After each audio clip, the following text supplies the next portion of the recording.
জামুরিয়ার ৪ নম্বর ওয়ার্ডের হাটতলা এলাকার সাবান ফ্যাক্টরি গলিতে অবস্থিত ব্যবসায়ী রাজেশ বানসালের বাড়িতে বিশেষ অভিযান চালিয়ে বিপুল পরিমাণ নগদ অর্থ উদ্ধার করেছে এনফোর্সমেন্ট ডাইরেক্টরেট।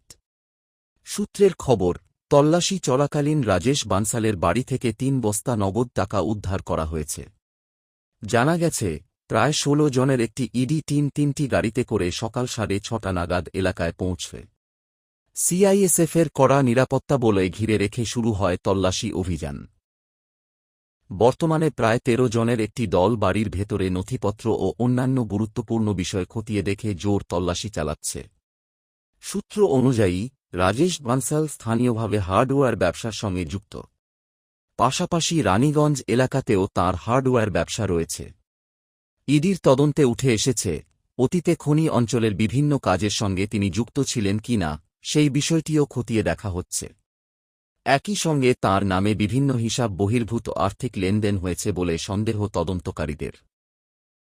অভিযান এখনও চলছে এবং উদ্ধার হওয়া নগদ অর্থ ও নথিপত্রের ভিত্তিতে তদন্ত আরও বিস্তৃত হতে পারে বলে ইডি সূত্রে জানা।